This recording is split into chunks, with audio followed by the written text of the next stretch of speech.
Մենք Արցախից ենք, Ղարաբաղից էլի Կոլատակ գյուղից։ Բերել են ստեղից էլ են ձևին անում, որպեսզի այս մարդիկ լքեն քինան։ Անհայրենիք ժողովուրդը մնացել ստեղ։ Դենա որ Ընտանիքը Հայաստանում է, որտեղ հաստատվել բռնի տեղահանությունից հետո։ Հրազդանում։ Քանի հոգի եք ընտանիքով, ոնց եք տեղավորվել։ 6 հոգի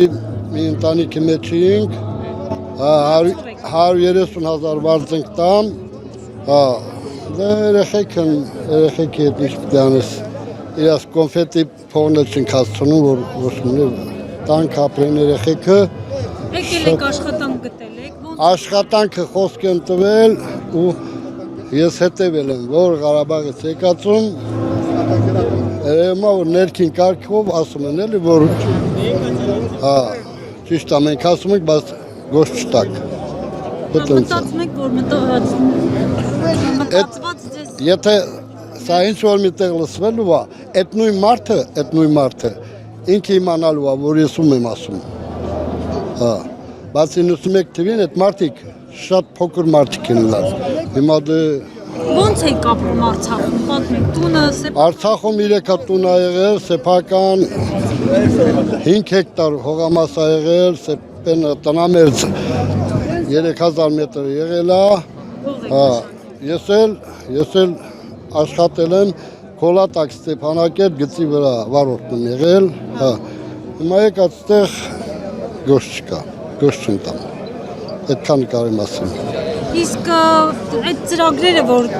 դադարեցնում են 50,000 ծրագրերը, որ տալիս են, հիմա կրճատում են, ոնց եք պատկերացնում, այսինքն պատկերացում դենց, որ